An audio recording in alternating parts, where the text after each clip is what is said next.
Hey guys, welcome back to another episode of the Typical Skeptic podcast. I have another fascinating guest with me today. Today, I'm going to be talking with someone who's building pyramids but basically for our overall better health and for society to advance. You're going to get into it a lot more. Who I have with me is Charlie Zeiss. He's the chair of the Pyramid Science Foundation, a nonprofit research corporation he created in 2019 to study health, environmental, agricultural, and material science benefits to energy fields. And his website is www.stargatepyramids.com and then pyramidsciencefoundation.org. And his book is 76.345, Exploring the Hidden Secrets, of the Golden Ratio. And with all that said, I want to give him a big warm welcome to the show. Charlie, thank you for joining me. How are you? I'm doing great, Rob. Thanks for having me on this evening. Appreciate it. It should be fun. I listened to your coast to coast interview and I really was interested in it because I've talked about all this stuff before, like getting into like Tataria and the golden ratio and why these pyramids work and are they built on ley lines. I mean, I know I'm talking about the ones that were the in society that were built. But getting into it, like can you talk about that? Can you talk about exactly what you're doing at Stargate Pyramids? Okay, well, at Stargate Pyramids, I make personal healing and meditation pyramids that are based on the research that was done over the last 20, 30 years in Russia by a group of scientists that were essentially funded by the Russian government. They needed inexpensive ways to improve their public health, and they decided to fund research into that, and that's kind of how it all got started. Unfortunately, the research wasn't allowed to be published in the United States, and that included the geometry of the pyramids. And just for your audience to understand, pyramid energy fields are not woo-woo. They're based on science. And when I first heard about these from David Wilcock about 7 years ago, he put out a series on these. Then I got interested in how they work. So I'm that's sharing your website. Oh, sure. No, I appreciate it. So, this is the front page of my website. Behind the picture of the pyramids that I make there that you see in front, in the back picture, that's one of the pyramids that was built in Russia outside of Moscow, and I have that picture on my on the front of my website. So, as it turns out, all pyramids are pyramids such as the Great Pyramid at Giza, and the pyramids that I make are all based upon the golden ratio. And what my research has been about for the last 6 years is why does that play such an important role in producing energy, in improving your meditation, improving your health, creating free energy and the like. But it does all of those things. I was gonna say, it looks like you can like sit in one of these. You can like sit inside of one of these pyramids and do like a nice meditation. Like, is that kind of what you do, or? Well, that's right. I, using those three examples there, the smallest one on the left is really for smaller spaces, and you can't really sit in a chair, but you certainly have enough room in that one for yoga style, sitting on the floor. But the other two, you can actually put chairs in. You won't see it right now, or your audience won't, but I mean, I'm sitting inside of one at my desk as we do this podcast. So I have one in my bedroom as well because it creates very coherent energy fields, which help, I think, the body to regenerate while we're sleeping at night. So it's a great place to have one there as well. No, what I was going to say is, what is why 76.345, the golden ratio? Like, I've done some studies into like sacred geometry before and stuff. Like, I've had people on my show that have covered like the flower of life and Metatron's cube and the golden ratio and all that. But like, I'm not real, I know about all of it, but I don't know enough. You know what I mean? But so like, why 76.345, the golden ratio? Okay, okay. Well, the first thing when I saw, as I mentioned, I saw a 10-part series that David Wilcock did about 7 years ago on these pyramids from Russia. And I decided I wanted to make these and learn all about them. But the first thing I had to figure out was the geometry. Well, Dr. Alexander Golod, who ran the research in Russia, as I said, they weren't allowed to publish this information in the West. It was just effectively censored. But he did say that the golden ratio was involved in the construction of these pyramids. So the first thing I had to do was to figure out how, what the geometric angles were, and then literally re-engineer from my understandings of sacred geometry how that worked. So just to kind of visualize this for your audience, I took all creation is assumed to begin inside of a sphere, because that's the most perfect object. It's got equal pressure. There's no sides or points or anything like this. The purest, simplest form. So I just kind of theorized, well, what happens if I take a sphere with a diameter of 1, and I know what the golden ratio is from reading it in a book. It's 1.618 So I said, let's put another sphere on top of that sphere, but we're going to decrease the diameter by dividing by 1.618. And I came up with 0.618, and I did the same thing, 0.382, and so forth. And then I built a pyramid around it. And that's when you do that, that's the geometric angle that you end up with is this 76.345.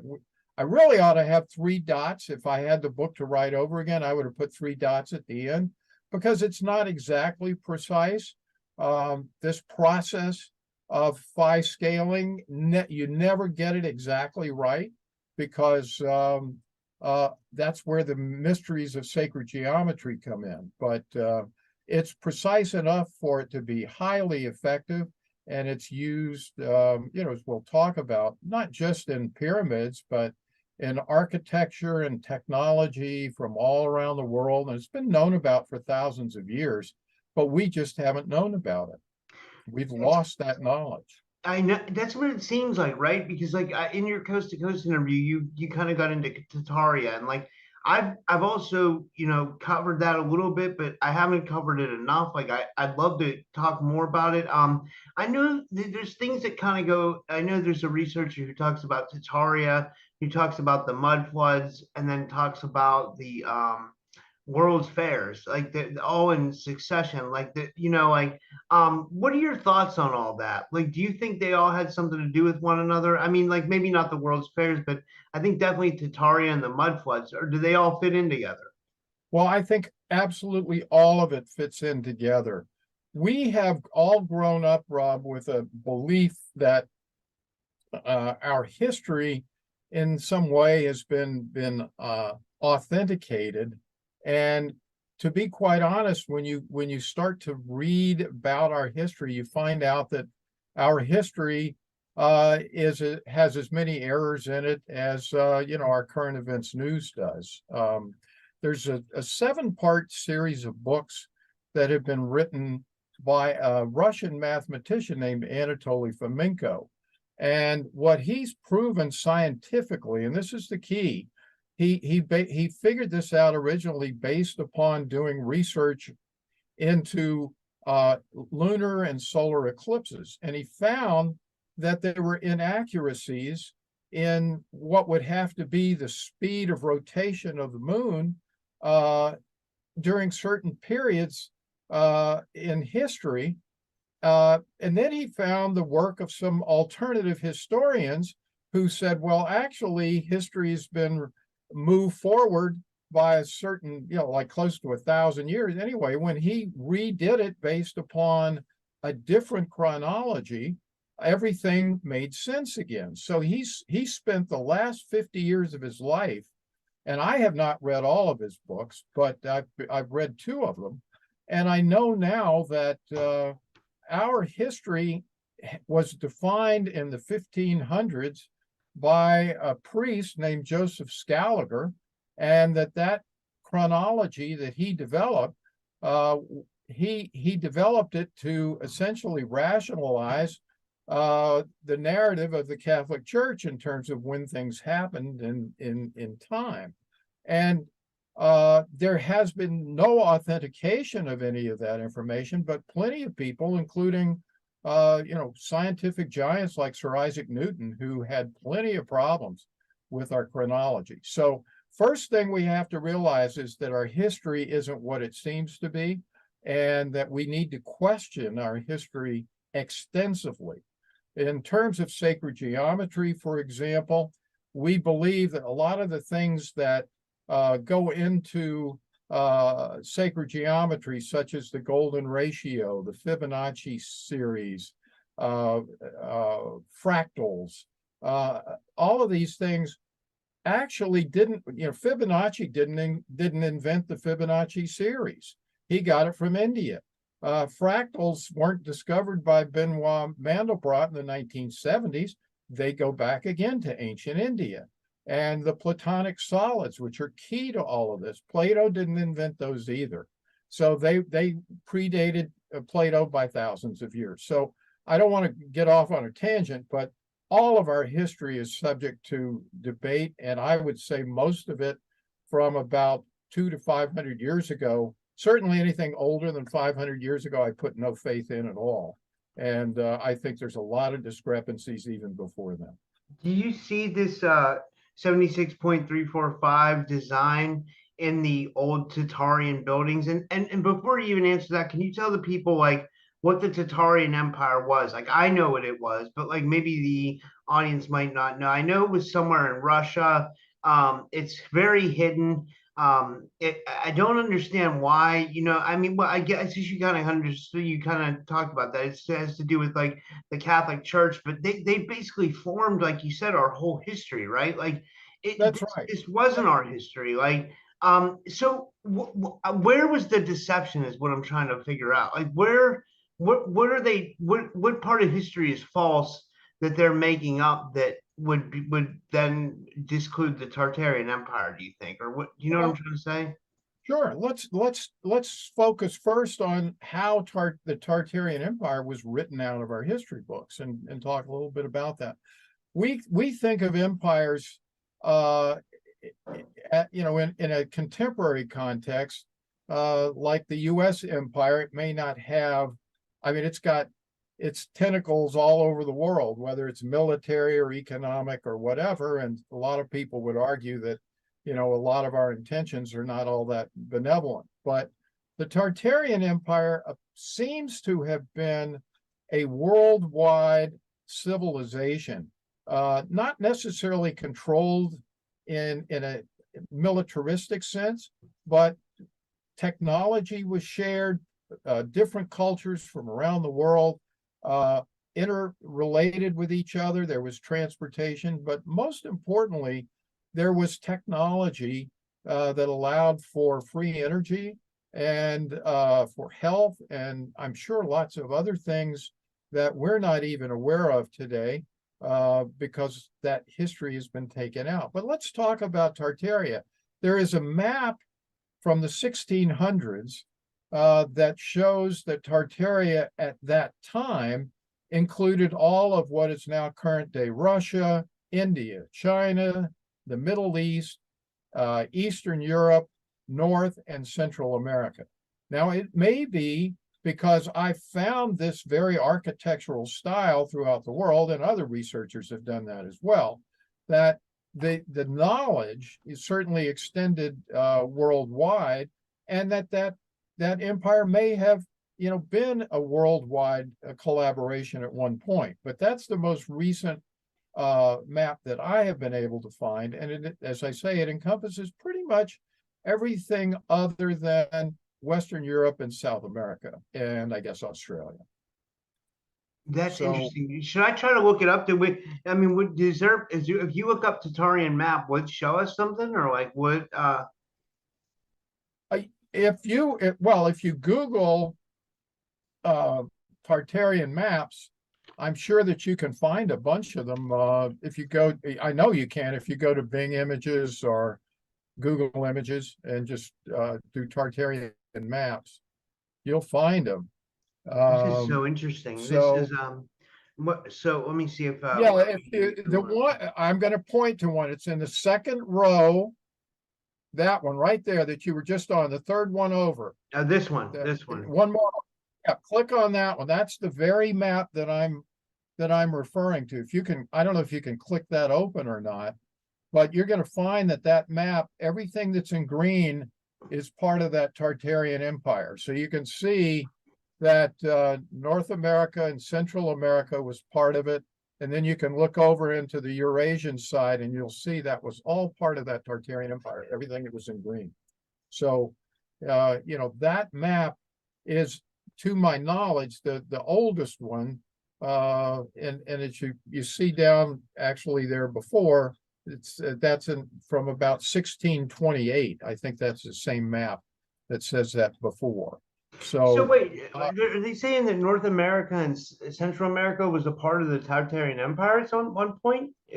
yes, yes, oh yes, all of the architecture that I am highly convinced that much of the architecture that still remains in the United States, a lot of it could have predated the arrival supposedly of Western culture. There are maps, for example, from the 1600s as well that show a city in the Midwest called Chilaga, which is exactly where Chicago is today.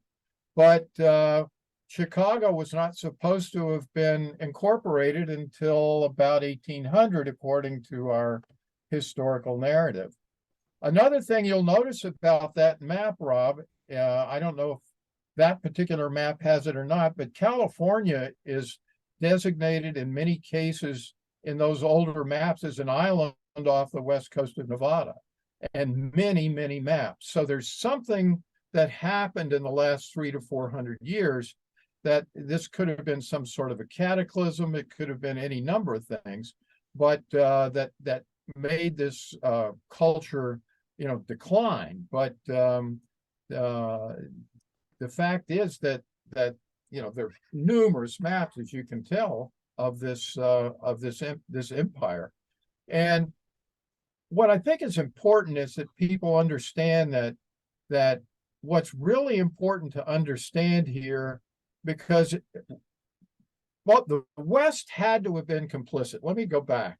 The West has written Tartaria out of its history books. If you go to Wikipedia right now, they will say that Tartary was just a region, that it wasn't an empire. Yet on the same Wikipedia or Bing Images, you can find the map of Great Tartaria, you can find its flag and so forth. So there's clearly some stuff that's going on. And there's also some CIA documents that were declassified in the late 1990s that demonstrated that after or during the 20th century, there was a massive rewrite of history by the Soviet Union to excise all references to Tartaria and its importance out of their history books. So there's lots of data that proves all these things. But I would also say that it's been tough up until now. You have a book that's actually on that page. You'll see it, The One World Tartarians. I have that book myself, and it's a great resource. That was written by Jamie Lee. I actually interviewed him a couple of years ago when that book came out. But I didn't want to let people know there's a brand new documentary on the Tartarian Empire that's being done on GoodLion.tv, independent producer named Nick Alviar is actually taking this very book from James Lee, the work of Anatoly Fomenko on alternative history, and he's going to be taking some of my information on free energy technologies, and he's putting a documentary together. And part one's just come out, but that's all in the making, and I think it's going to be a great resource going forward for people to learn this stuff. That's cool. That's so cool. I'm speaking of free energy. Going back to your pyramids. Well, let me ask you this: do you think that the Tartarian Empire was all these structures were based on the 76.345 degree? A lot of the buildings were built in that design, so they had a greater understanding of like geometrical technology, if that makes any sense. It makes perfect sense. That I have just, for people to understand, the book that I wrote last year, which is up on, that's on the cover page of my website. It's already out of date, but I have literally thousands of examples from all over the world, all types of cultures. So every piece of Tartarian architecture, the steeples in their churches, all have this geometric angle. So, in fact, do all of the Hindu temples in the world, all of the Buddhist temples, a good number of the Christian churches, the Gothic cathedrals, the predominant angle of the steeples in the Gothic cathedrals is this geometry, and it was the predominant church steeple geometry in the West up until about 100 years ago. And now you don't even see it. So something has happened because the Hindus and the Eastern and Russian Orthodox churches, they continue to build their churches and their temples with it. But here in the West, we don't. So there's a major clue that something is up, that this information is not supposed to be out. Do you think they're building this on ley lines, like on top of the 76 point to even amplify the energy more? Do you think that's what's going on? Like, say, like a Russian church might be built on a ley line, then they're using that design style, the That's right. 76.45 to. Absolutely. The small pyramids that I make, I don't take that into consideration. You're just going to put it into your house and they work fine. But I'd say virtually every major pyramid that's been built on the planet has been on either ley lines or specific points that relate to the points on in the platonic solids and where they show up on the Earth grid. So, for example, the Great Giza pyramids and so forth, they're on one of those lines as well. So when you see that, it's probably due to the fact that they knew those lines existed and that those were great points for amplification of energy. Yeah, I was just thinking, can you imagine like someone putting one of these pyramids in their house, like the ones you make that has paranormal activity? That would be amazing because like I think that somebody who's having paranormal activity in their house, that's a sign that there's higher energy there because something's coming through, right? So now if you put the pyramid in there, you're gonna have an amplification of your own energy. So maybe because I don't know exactly what causes some kind of paranormal event to happen. I would guess it's a buildup of energy, like or I don't know, but I'm just kind of making an observation at that, or speculation more to We more say. we have three pictures actually of two of them are of orbs that have shown up inside these meditation pyramids, and the third picture was taken at night, and it was out in California on a deck of a house that looked out onto the ocean. But what we found was that this kind of plasma being or something showed up that kind of looked like a giant puff of smoke, except nobody was smoking. So there was some sort of plasma energy being or entity that seemed to like being inside that energy field and showed up in the photograph. So Yeah, there's a Are the lot. orbs on your website here or not? I don't have, they're in the book. They're in the book. The orbs aren't in the um on the website, but unfortunately, but Yeah. they, we do have those examples if people want to find the book. But I didn't make slides for tonight, and I guess that would have been one that would have probably been a good one to make. No, that's fine. I was just wondering, do you think I should play this video? Like, is this a good video to give some background Well, info that to?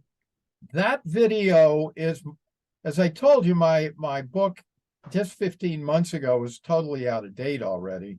So I compiled this. This is a 5.5 hour documentary Oh, wow. Yeah. Well, that goes through. Oh yeah. So you don't want to play I'm this. just gonna play it and give an idea. Oh, look at that. Look at the timer. 5 hours and 37 minutes. Wow.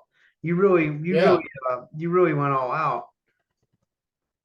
Well, this takes all of my research up until 3 months ago and puts it together in a digestible form. I've got a timestamp on it, so if you want to see all of the Gothic cathedrals, you can go to that section. If you want to find my model of the organizing principles of the universe, it's all based on this information. You can go see that. You get the idea. But yeah, that's the best compilation of all of the research that I've done up until Ooh, this point. I am what are working these? on a second edition of the book, but Oh, that's cool. What are these Caduceus coils? Those are the Caduceus is based off the medical symbol, right? I mean, that's what Hermes what is where well, is the Caduceus, right?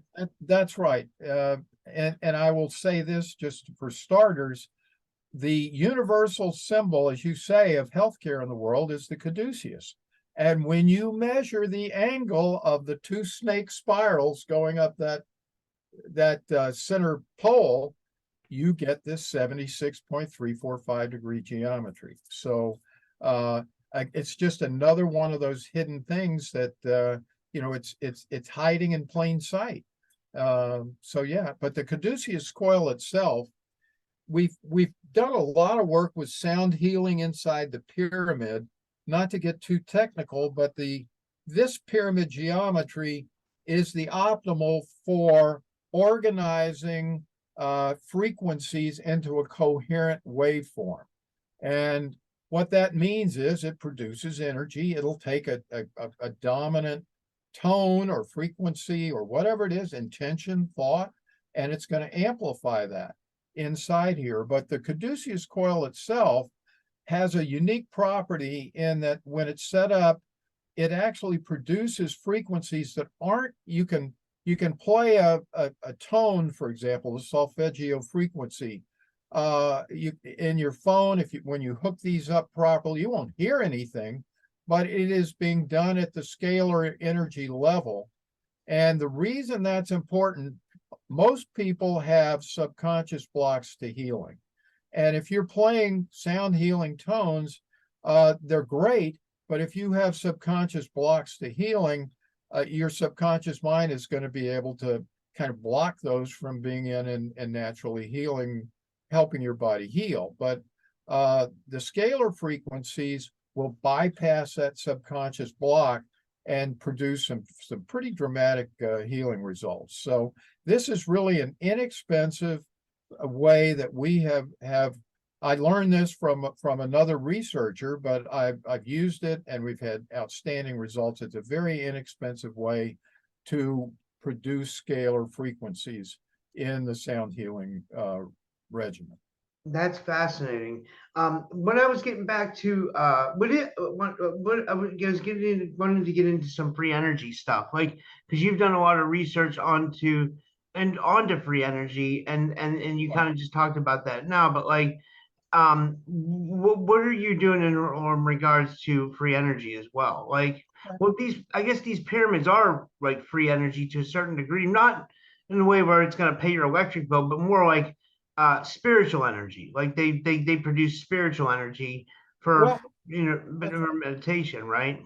That's right. They'll do that at these, at the size that I'm making them.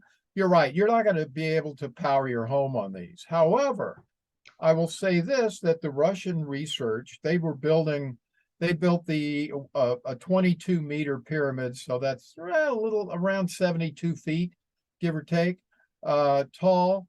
And when they put, if you're familiar with the term a capacitor in electricity, that's a battery stores energy and will release it over a long period of time, but a capacitor will release it in a sudden burst. But capacitors would charge spontaneously at the top of that 22-meter pyramid, and the energy field was so strong that the capacitors would blow off the top of the pyramid. They'd hook them up. So, but that's not the only place where we find free energy and this geometry. So, if you'd like, I can, I'll briefly go through some of the other places. There is the work of Nikola Tesla, Wardenclyffe Tower, for example. It tapped into the Earth's energies in some way, but it was able to magnify those through the geometry of the tower itself, which has this same geometry in it. So, there's another example. There was a 19th century free energy explorer named John Keely, and he created a number of free energy motors and so forth using water, but he used this geometry in the construction of his devices.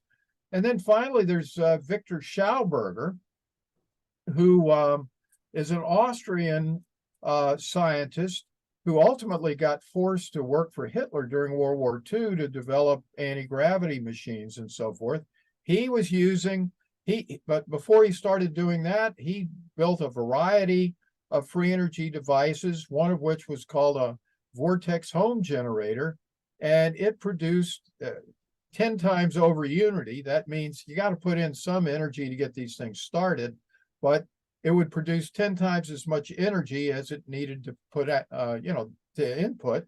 And sure enough, the imploder, the device that sprayed the water that forced the generator to turn, it used this very same geometry as well. So we've got the Russian pyramid research, we got Victor Schauberger, we've got John Keely, and we also have some research from Russia that was suppressed, and I had to go outside of the Library of Congress, had the article, but censored it from me, and so I had to get it from London. But it demonstrates that any pyramid or conical structure that has the golden ratio in its geometry will produce free energy. So there's lots of research out there proving that that's true. And do so you know think that, oh, and sorry. you find all this ancient architecture with the what's called the antiquitech, the fractal antennas, the mercury balls at the top of these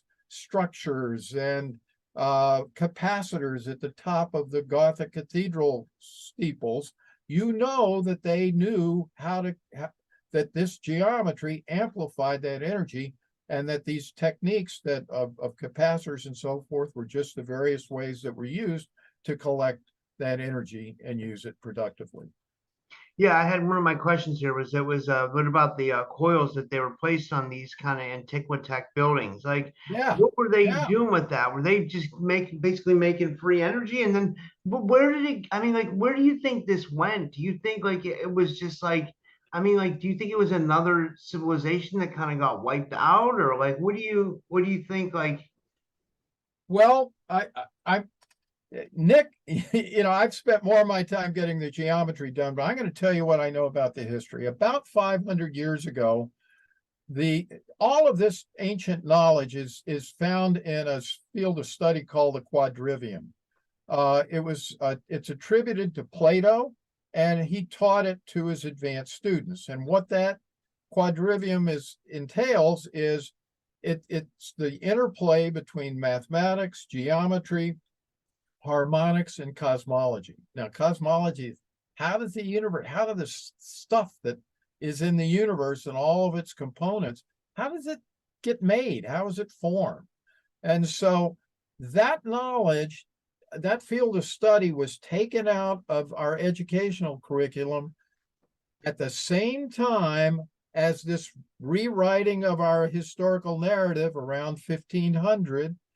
And that was also the time that the Gothic cathedrals, which to me are perhaps the most amazing building structures ever on the planet, we couldn't reproduce those and build them today with the structuring techniques that they use. There's no steel in those things.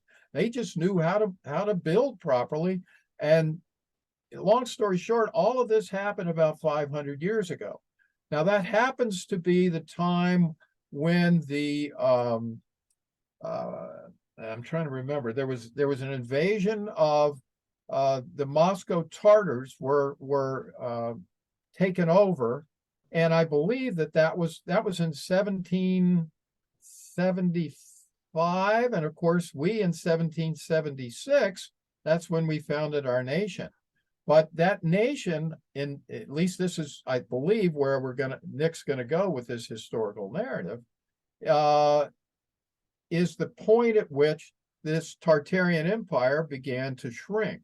You know, we bought Alaska from Russia, and you've got to automatically say, well, if they were in Russia already, maybe they, it's not illogical to assume that they may have at one point, owned the entire continent.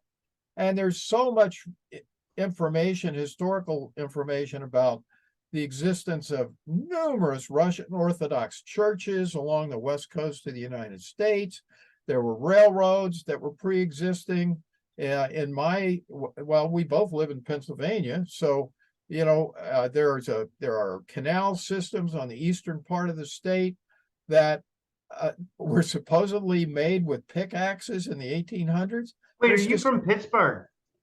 What's that? Are you from Pittsburgh? Well, I used to live there, yeah. Oh, Yeah. that's right. I think I talked to you about that when I first contacted Right, you. right. I'm from Pittsburgh. I live outside the city, like in the suburbs. Like that's pretty cool. Yeah. I mean, not to digress, but yeah, I lived in Moon Township, right No out shit, really? Yeah. So that's cool. That's really cool. So you're a Steelers fan? I am. Yeah. Oh, that's Go cool. Kenny Pickett, you bet. Yeah, that's really and that's why your logo is black and gold, right? Well, that's right. That's right. Exactly. I'll digress just for 1 second more for your Pittsburgh Steeler fans. I happen to live next door to Mike Webster. If you know who Mike Webster was, he's the former Hall of Fame center who was the first person to be diagnosed with CTE from his pro football days. And so that's kind of toned down my excitement for pro football, but still I am a trust me. Yeah, I know a lot about CTE because I tell this to my fans a lot. I used to do mixed martial arts, like like UFC fighting, and there's a lot of CTE in that as well because the fighters get hit so hard. They're finding out now that a lot of these retired fighters like have CTE, like, and it's not even UFC, it's not even mixed martial arts, it's boxing too. Like, look what happened to Muhammad Ali. I mean, Jesus. No, exactly. I mean, same thing. It's just like really sad. You know what I mean? It's really like, it's sad to see someone deteriorate like that, especially someone that held that much greatness. You know what I mean? You almost look up to these people like they're icons, and then you just see them like, And when he lived, it was right before he passed on. He wasn't doing well. But anyway, what I wanted to ask you, speaking of like famous people, like two people that you mentioned in your coast to coast interview that you said you talked about with your research. I've had them on the show, like, and that's Dr. Sam Osmanagic of the Bosnian pyramids, and then Michael Tellinger. I was lucky enough to have both those guys on my show. Like, I guess you talked to them about your research and stuff, or you? Well, I've tried to. I haven't gotten any response. I've sent them my books. Dr. Sam did acknowledge receiving it, but they did some research on a ruin in South Africa. It's called the in Southern Africa, not the country of South Africa. In Zimbabwe, it's called the Great Zimbabwe Ruins, and it's a conical structure. And about 3 years ago, they went out and measured the ionization field that was produced by this conical structure? Well, it's a combination of the geometry, which is of course the same 76.345 geometry, coupled with the building materials, which have a lot of crystal in them, so it amplified the energy field.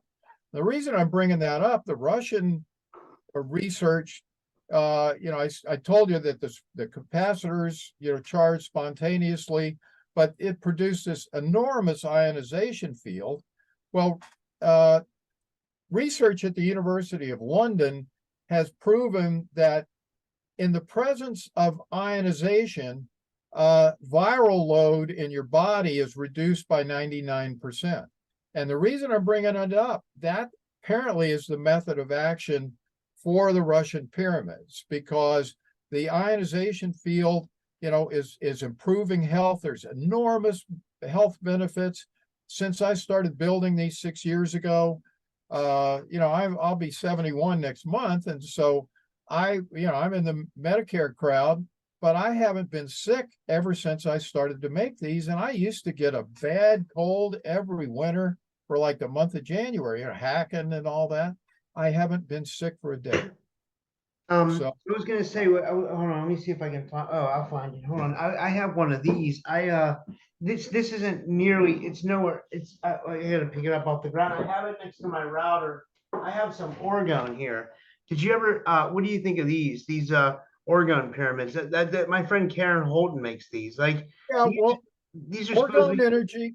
orgone energy was developed by Wilhelm Reich, and he developed ways to create that. It does produce the energy. The thing that I'm not sure about is, the kind of the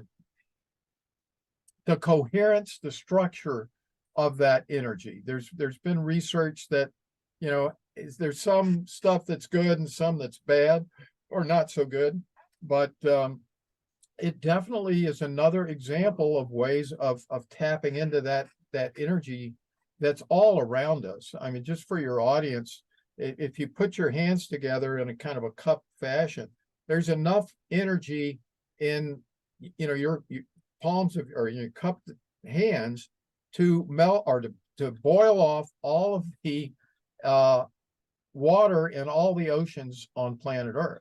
I mean, we are just in a seething sea of energy and we don't know it. Because So we are energy. We are light inside this meat suit, that's right? right. I mean, That's right. That's right. We are in effect the bubbles. If you considered the air around us as water, we are the bubbles kind of in there. It's just that the fluidity of the ether, it is so perfectly organized that we flow through it with perfect ease and effortlessness. So, but it's all around us. that's cool. Yeah, that's really cool. We've been going about 45 minutes. I'm seeing if there's any other questions I have for you. Well, let me ask you this. Is there anything else that you want to go over that I might have forgot to ask you that you think would be like pertinent or like, whatever you would like to talk about? We have Oh, about sure. 5 to 10 more minutes. Okay. Well, one of the topics that I'm going to be giving a speech in about 2 weeks at it's called the Extraordinary Technology Conference, or a lot of people call it the Tesla Tech Conference in New Mexico. And I'm going to be the lead-off speaker, and I'm going to be talking about the use of this knowledge in free energy. But I'm also going to be talking about the potential application of this in nuclear fusion. There's some other researchers out in this area. One in particular, his name is Dan Winter. He's been a major proponent of the implosion technology that Victor Schauberger demonstrated, in the mid part of the last century. And he just wrote a book. I was on with him on another podcast with Sasha Stone at the end of last year, and I presented my we're not going to get into that tonight, my model of the organizing principles of the universe. And he's convinced now that this is the key to free energy implosion technology, is this geometry and the model that I put together. So I feel good about that, but I also think that this implosion model could be used in improving nuclear fusion, the possibilities of that. There are a couple of companies out there that seem to be trying to push plasma, that's an intermediate state between the ether and solid matter, push it together rapidly and try to implode it. I just don't know if they're using the right geometry, but that's a place that I'd like to talk about that. Another important area of research, I have found this geometry in the whole field for engineers out there of fluid dynamics. That's the study of how objects move through water or through air, through space.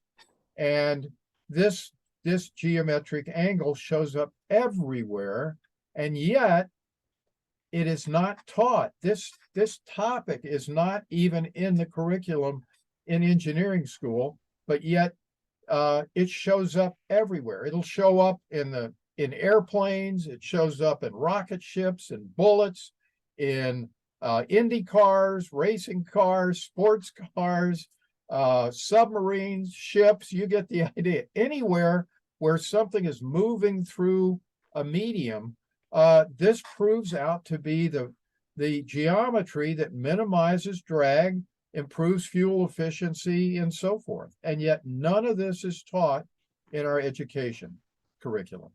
So another classic example of this information being suppressed. Yeah, and it's a big problem. But here's the good news: is what I think. It's like there's people like yourself. There's people like the researchers that you mentioned, like Michael Tellinger's, Dr. Sam.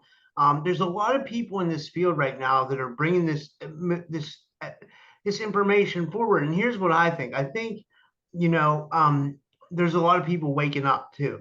If you notice, like more and more people are waking up every day. I notice it because I can gauge it because of my emails, because like, people see my show and then, they'll be like, I'll get an email from this person or that person. They'll say, hey, I just had my awakening and I heard you say this and blah, blah, blah. So I see that a lot, you know what I mean? And Yep. also just from the guests I have, I can tell that people are really starting to like wake up, which makes me think that more people are interested in their history, in pyramids and stuff like this. I think it's all, plus add on the fact that UFO disclosure seems to be common. We just had the hearings yesterday. So I think, I hope, I don't know. I think things are changing for the better. You know what I mean? I don't know for sure. I still think we have a long road ahead of us, but I think things are turning. I think we're doing a 180-degree turn and it's turning for the better. We passed all the bad. I hope. I don't know. I just don't know. It's hard to gauge, but I hope so, Well, I mean, I'll just tell you my history, Rob. I mean, I was an investment banker. I didn't think about this stuff until I had essentially a chance to do something new after I kind of retired from doing that. And it was just a confluence of events, seeing David Wilcock having the desire to do something good for humanity rather than maybe trying to atone for all my years on Wall Street. But I believe that what it's going to take is just nothing more than a commitment to doing, and that's why I do this. I'm doing this for the benefit of mankind at this point. I don't keep any of this information secret. I put it out there. People, you can make your own pyramids if you want. I show you how to do it with videos. So that's not my intention. There are many, many people looking at things from slightly different perspectives. For example, Nick Alvear doing the Tartarian movie. He's trying to synthesize what I put together, what Jamie Lee did on the Tartarian Empire, and he is synthesizing this into a whole. So those are the kinds of, all of us are playing a significant role in bringing this information back, because we had this technology in the past, and I think it's going to come back. I do too. I believe so. I really do. I think we're better. We're headed for better times. I hope so. I can relate to you as well. I was a mortgage broker for 10 years. I wasn't on Wall Street or anything like that, but I was in sales. So I know what it's like, and let me put it this way. Like now I have like affiliates on my channel and I don't even want to sell the products because I feel bad selling stuff because I feel bad for all the years I did sales. Let me put it, I'll just put it that way. You know what I mean? Like Yeah. they make, and then when you're in that kind of environment, they make you have to sell because you feel like if you don't sell, you're going to lose your job and your whole life's going to crumble. But really, when you start to see outside the matrix, it's not like that at all. You can do things like this, like I'm doing, right now I'm doing podcasting full time. It's hard. It's not easy. You know what I mean? Like Sure. sometimes I'm like, I ask myself, I'm like, why am I doing this? But then at the end of the day, it's also very rewarding as well. So it's Well, it's life's a give and take. It's ups and downs, highs and lows. That's what I think. even close to home, now that I know you were a mortgage broker, my claim to fame, I guess, if there is one from my Wall Street days when I was younger and working in New York City, I wasn't the guy who came up with the idea of mortgage-backed securities, but I was the person who had to figure out how to put together the first private label mortgage-backed security that was ever done. And I figured out the computer programs. I had to teach the rating agencies all the risks and how to take a pile of mortgages and turn it into a rateable bond issue. But That's cool. That's yeah, interesting. but that was back in the pristine days when people were being ethical about that business. And of course, 20 years later, it just became rampant corruption. And, it was the world that you grew up in. So, I agree. I agree. Well, this was amazing. This was really fun. I'm going to put this out in the next couple of days. Do you want to tell everybody where they can find your website? Well, even though I just had it up on the screen, but still, I always yeah, say, do you no, want to tell everybody where they can find your website and book and everything? sure. The book is available on Amazon in hardback and, excuse me, in paperback and Kindle editions. Again, it's 76.345, Exploring the Hidden Secrets of the Golden Ratio. If you go to our two websites, stargatepyramids.com, actually for your audience, if anyone's interested in purchasing pyramids, use the coupon code Skeptic20 and you'll get 20% off of your pyramids. That's right. And then lastly, the Pyramid Science Foundation that I put together with my co-founder, Lisa Richards, who lives in Erie, Pennsylvania, actually, or outside of Erie. That is pyramidsciencefoundation.org. And you can contribute if you'd like to help us with that. The documentary that we were discussing, the 5.5-hour documentary, if you go to YouTube, search for Pyramid Science Foundation, you'll find that documentary right at the top of the homepage. So those are That's the awesome. sources. So glad you gave the audience a discount too. I think that'll help people a lot. I think that shows that you want to just really get this stuff out to people. So that's amazing. So, Yeah, well, that's our pleasure. So we appreciate the chance to talk to your audience and get them excited about this and knowledgeable about the fact that the world that we've been told we live in is not what we've been told it is.